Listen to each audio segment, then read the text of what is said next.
migas dan Pertamina, saya berani jamin saya dengan datanya akan penjarakan kalian semua. Ahok itu bahaya mulutnya. Nah, itu kita terus terang. Satu hari waktu dia kampanye dengan gubernur pertama dengan Pak Jokowi.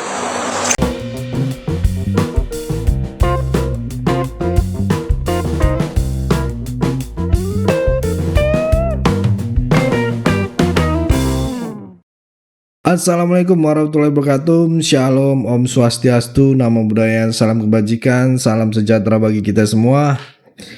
Kembali lagi dengan saya di sini Leonardo Sirait di channel kesayangan kita ini, Sirait Media.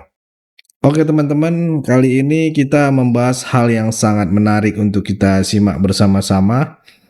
Nah, ini bulan Ramadan, jadi bawaannya kita ke depan ya kita adem mayuk gitu ya.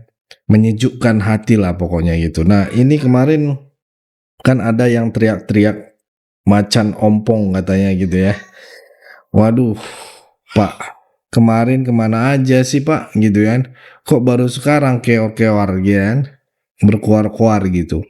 Atau jangan-jangan kalau kasus ini tidak dibongkar dengan Pak Jaksa, Bapak diam sampai sekarang. Ya mungkin aja gitu ya.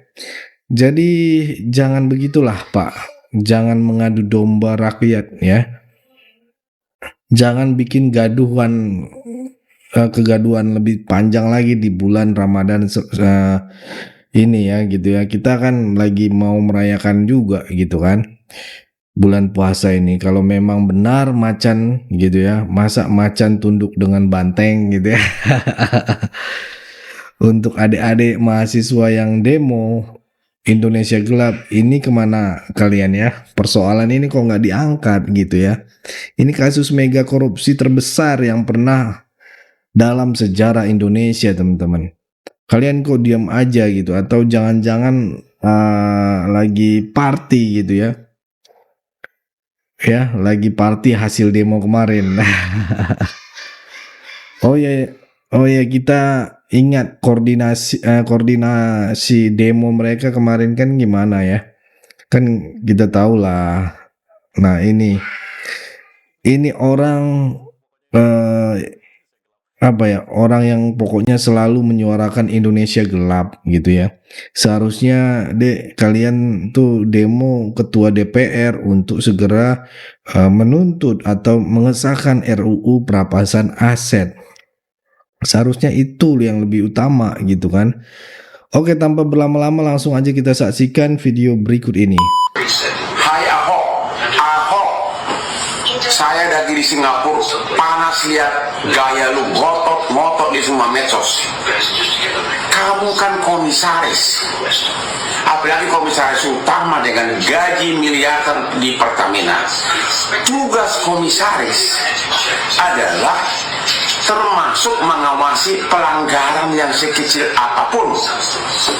Apalagi ini mega pelanggaran, benar-benar pelanggaran yang sangat besar.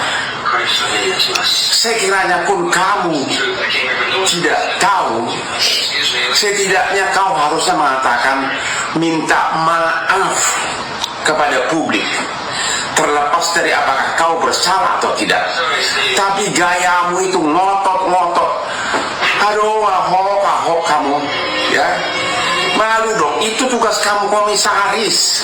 Komisaris itu digaji untuk mengawasi, bahkan pencurian 1 sen pun ya itu juga tidak boleh luput dari pengawasan komisaris. Ini contoh, apalagi ini mega proyek. Kalaupun kamu tidak tahu atau tidak bersalah, setidaknya kau mengatakan saya mengucapkan turut bersalah atau minta maaf kepada masyarakat Indonesia. Lebih jantan lagi kalau kau mengembalikan semua gajimu. Ahok jangan ngotot kamu. Emang lu siapa sih? Siapa sih lu di Indonesia ini Ahok? Ngotot kayak apa lu? Lu gak ada apa-apanya kok. Ahok itu bahaya mulutnya. Nah, itu kita terus terang. Satu hari waktu dia kampanye dengan gubernur pertama dengan Pak Jokowi, 11:30 datang di sini, di rumah ini rumah saya tinggal, minta perlindungan. Pak, saya minta tolong Pak, saya dilindungi. Kenapa?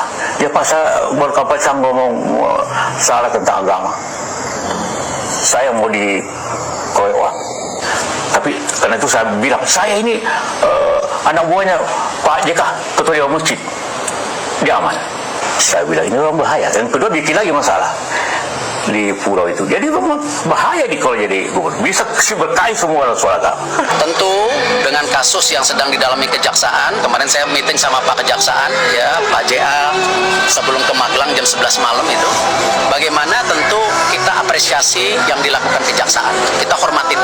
Seperti dulu kita sama-sama kejaksaan, kasus Asabri, Jiwasraya, Garuda, kita berpartisipasi. Yang penting, kalau sama dulu juga yang Garuda, jangan sampai nanti ada kasus yang sama, akhirnya Garudanya bangkrut, tidak bisa terbang. Nah, kalau teman-teman ingat dulu, kalau sampai restrukturisasi itu gagal, ya jangan bicara tiket turun hari ini, jumlah pesawatnya tidak ada. Nah, waktu itu penyelamatan Garuda juga memastikan Garuda tetap terbang lebih baik. Ya, terbukti hari ini lebih baik. Nah, sama di Pertamina sendiri, tentu kita akan review total. Seperti apa nanti bisa perbaikan-perbaikan yang kita lakukan ke depannya. Ya, banyak yang bicara bagaimana peran SKK Migas, bagaimana peran Menteri SDM, bagaimana Menteri BUMN, bagaimana juga lain-lain. Nah, ini yang kita konsolidasikan, kita harus berikan solusi. Seperti yang Pak Presiden selalu bilang, antara menteri ini berkomunikasi, dan insya Allah saya sama Pak Belil bisa kasih solusi ini. Ya, dan kita sama-sama petakan mana yang kita bisa lebih efisiensikan. Ya, ini ada holding, ada subholding. Seperti apa kita review?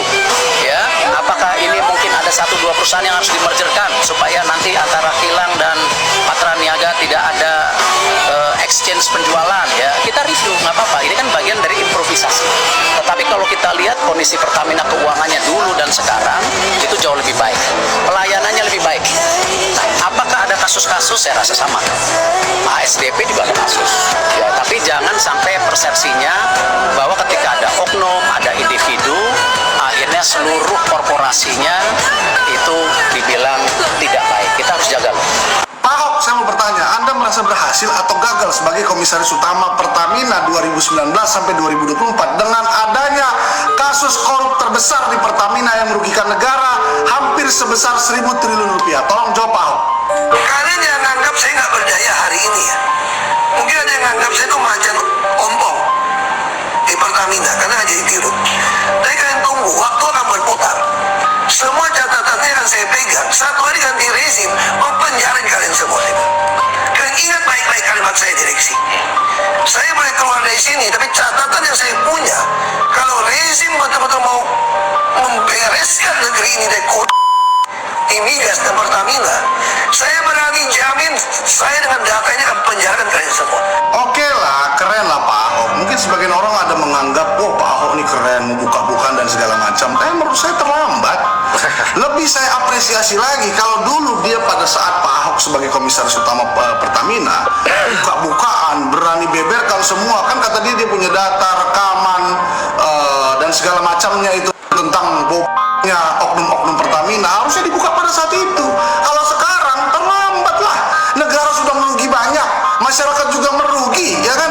Kok baru buka sekarang setelah Kejaksaan Agung menangkap semua oknum-oknum Pertamina yang korup itu, ya kan? Jadi masyarakat jangan salah kaprah. Yang harusnya mendapat apresiasi tinggi-tinggi dari kita masyarakat harusnya siapa? Ya Kejaksaan Agung yang sudah berhasil mengungkap dan menangkap seluruh pelaku dan pejabat-pejabat korup, ya oknum pejabat korup di Pertamina ini. Kalau tidak, lah yang Pak Ahok ngomong, nggak tahu juga kita. Mau Pak Ahok bilang dia hanya macan ompong, dia tidak berdaya, dia hanya komisaris bukan dirut, itu nggak ada urusan. Dia mestinya sebagai komisaris utama, sebagai pengawas, harusnya benar-benar menjalankan fungsinya, ya kan? Harusnya ketika dia menemukan ada yang salah, ya kan, ada yang tidak benar yang dilakukan oleh direksi ataupun perusahaan Pertamina, dia harus paling vokal untuk menentang itu semua. Agar apa? Agar dia menyelamatkan dari kerugian negara ataupun kerugian Pertamina. Lah kok baru ngomong sekarang? Telat bos. Buktinya nelayan Pak Khalid aja hanya nelayan biasa, ya, tidak punya sumber daya seperti Pak Ahok sebagai komisaris gaji besar dan segala macam, bisa membereskan pagar laut, ya kan? Sekarang kepala desa Kohot sudah ditahan, sudah jadi tersangka. Jadi asal terus vokal dan bersuara mengungkap kebenaran, Pak Khalid nelayan aja bisa kok. Masa Pak Ahok nggak bisa? Nah, pertanyaan besarnya, Pak Ahok sebagai komisaris utama Pertamina 2019-2024, menurut kalian semua dia berhasil apa gagal? Tolong tulis di kolom komentar. Terima kasih. Misalkan itu semua, Anda butuh macan sejati, bukan macan sirkus, untuk membereskan republik ini. Itu aja ngomong. Kau Ahok. Kalau ente macan sejati nggak ngundurin diri. Macan sejati itu ya nggak nurut sama banteng.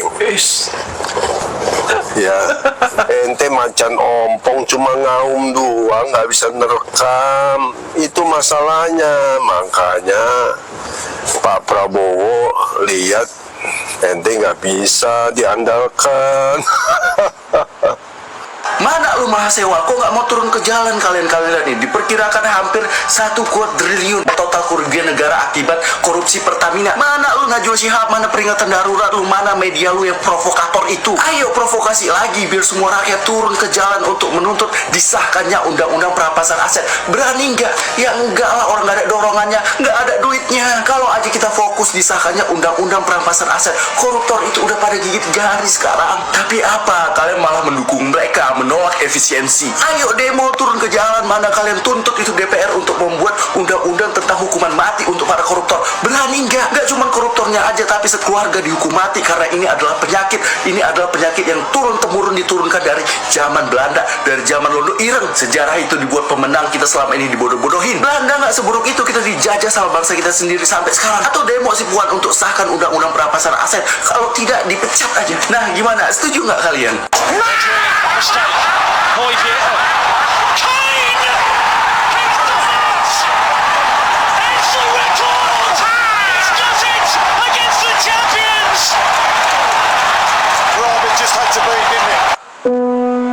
Ya, saya harus sampaikan bahwa cara berpikir saya memang berseberangan dengan Bung Rocky ya. Misalnya saja soal bahwa Pak Jokowi itu merusak demokrasi Indonesia dengan merusak Mahkamah Konstitusi kan. Saya nggak setuju. Saya merasa bahwa keputusan Mahkamah Konstitusi untuk yang ujung-ujungnya mengizinkan Gibran maju itu bukan urusannya Pak Jokowi, itu urusannya Mahkamah Konstitusi. Kenapa Jokowi nggak batalin? Bagaimana caranya dia membatalkan? Karena dia tidak ngerti political ethics itu dasarnya. Oke, silakan dijawab Bung Andi. Saya mau bilang bahwa dia menikmati saya Bukan sekedar dia nikmati, dia nggak tidak paham. setuju dengan tuduhan bahwa yang berada di belakang keputusan Mahkamah Konstitusi tersebut adalah Pak Jokowi. Jadi di situ aja kita udah beda. Dia tidak bisa membuktikan itu, saya juga tidak bisa membuktikan. Saya bisa buktikan. Saya tidak bisa membuktikan. Saya buktikan, Saya bisa. tidak bisa membuktikan apakah Jokowi memang terlibat di sana. Saya akan buktikan. Gimana caranya Anda buktikan bahwa Jokowi ada di sana? Dengar gitu sekarang. Apa? Logik dari kekuasaan. Enggak, ini jangan logik dong. Buktinya apa? Buktinya apa? Ya sebenarnya ini tuh bukti. Ya apa? Seseorang yang punya ambisi, dia akan maksimalkan ambisinya. Sampai di situ dulu, bener gak tuh tesisnya? Nah, buktinya apa? Bukan, saya mulai dengan cara berpikirnya. Ya. Anda punya ambisi, Anda akan ambil kesempatan untuk memaksimalkannya apa enggak tuh? Kesempatan itu adalah sesuatu yang relatif. Yes. Jadi misalnya begini. Ya itu tunggu. Nah, saya mau bilang, no. Anda harus siap. Kasih kesempatan saya selesaikan. Apa yang namanya ambisi? Nah, saya mau bilang begini. Saya akan berusaha keras agar apa yang saya ambisikan itu tercapai. Tapi semua harus dilakukan dengan cara yang etis. Sekarang Setuju? nah itu Ya. saya. Jadi saya mulai poin pertama ya. Kalau Anda punya ambisi, Anda akan maksimalkan apa enggak? Dengan cara yang etis ya. Ya. Dengan cara yang etis ya. Oke. Kapan cara yang etis itu dipakai oleh seorang yang ambisinya tak tertahankan lagi? Enggak, karena saya ada pesan etis, saya tidak akan mengatakan ambisi saya sudah tak tertahankan. Kapan seseorang menahan ambisinya kalau perintah moral dia itu adalah dinasti? Perintah moral apa? Perintah moral adalah perintah tertinggi. Yes. Tentu saja. Ya, jadi dia akan batalkan. Batalkan apanya? Kalau perintah moralnya bangun dinasti, oke, dia akan batalin apa enggak tuh? Bagaimana mungkin ada ada sebuah perintah moral, bentuknya adalah bangun dinasti. Seharusnya tidak boleh ada, tetapi itu faktanya, itu deh lo. Itu karangan Anda. Lo ini Itu imajinasi Anda. Gini, imajinasi saya, oke? Iya. Imajinasi saya itu, you cari pembuktian ilmiah, nggak ada kan? Nggak ada. Baca seluruh analis Australia, Indonesianis, disebutkan di situ ambisinya memang bangun dinasti. Saya tidak riset itu. Yang riset ada teman-teman you yang PhD semua. Tahu ah? Ya kenapa tiba-tiba saya harus setuju dengan mereka? Oh, you nggak setuju? Iya. Tetapi Kan saya- argumen you itu dia tidak teoritis. Saya tanya sama Anda, tunjukkan buktinya bahwa Itu. dia dengan sengaja berusaha menjadi mastermind dari perubahan di dalam Mahkamah Konstitusi. 7 disertasi di dunia, 8 dengan disertasi Hasto tentang itu. Apa yang kurang? Apa hubungannya dengan Mahkamah Konstitusi? Apa hubungannya dengan Jokowi? Sebut disertasi mana yang kesimpulannya adalah Jokowi itu memastermindi perubahan Mahkamah Konstitusi. Oke. Sebut Google satu. aja. Bahkan Mention one. mention yang bisa dibaca orang Indonesia ya, disertasi Hasto. Enggak, Anda bilang ada 8, Ada 8 plus Hasto jadi Nanti gua 8. kirim ke lu, sebut Ya. 8 itu, oke. Sekarang aja di depan Satu, publik. oke. Ini ada siaran langsung di Yes, televisi oke. ini ya. You minta satu, oke. Ya, siapa? Yang bisa dibaca dalam Ya. bahasa Indonesia, disertasi Hasto. Bahasa Inggris. Saya mesti sebutkan itu pada seseorang yang secara intelektual. Saya? Adik, setiap hari membaca jurnal. Saya nggak pernah baca. Saya baca dong saya. Dia nggak pernah baca. Apa bang jurnalnya bang? Jurnal itu dikutip di semua artikel. Ya itu apa? You mau tanya judulnya? Iya. Gua Google dulu. Enggak, kenapa Google dulu? Oh ya oke, silakan Google dulu kalau Anda bisa. Kalau saya terangkan di situ, Iya. orang tanya versinya apa? Versi yang paling bagus itu versinya Hasto. Saya ambil yang tertinggi aja. Coba, versinya Hasto apa pentingnya? Hasto is not an intellectual. Oke. Dia dapat doktor aja saya ragukan.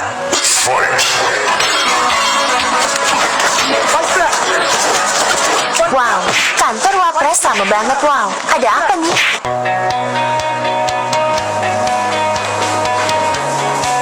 Ternyata dikunjungi anak-anak muda dari komunitas AI Indonesia.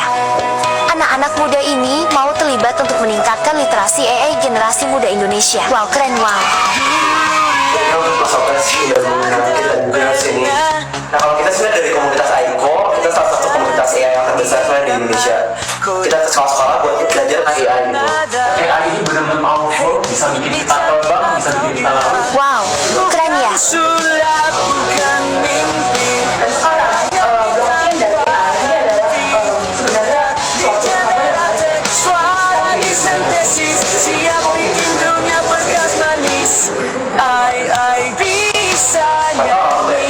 Antusias banget. Jadi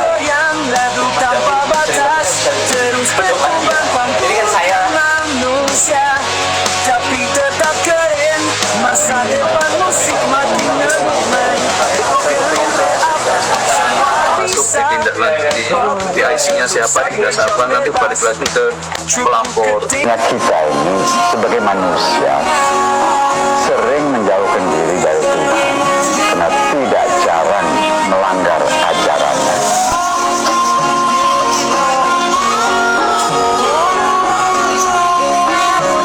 Oke, cukup segitu dulu teman-teman. Berikan tanggapan teman-teman yang menonton video ini bagaimana. Boleh berikan pendapat kalian di kolom komentar. Pesan saya pokoknya tetap jaga persatuan Indonesia. Jangan mau dipecah belah. Jangan mau diadu domba. Karena NKRI harga mati. Saya Leonardo Sirait. Mohon undur diri. Bye-bye.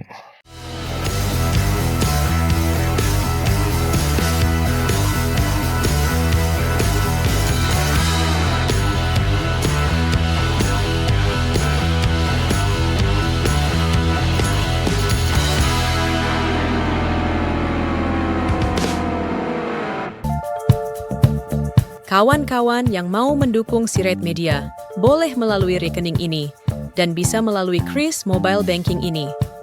Dengan cara scan barcode Kris ini di mobile banking, kawan-kawan.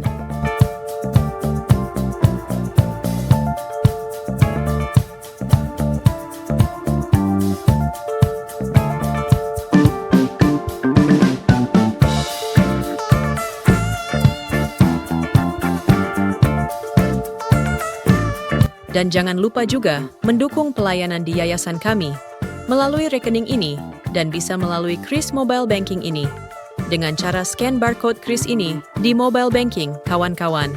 Berapapun itu sangat berguna bagi pelayanan kami. Mari terus kita suarakan suara rakyat jelata dan terus berdampak bagi Indonesia. Terima kasih.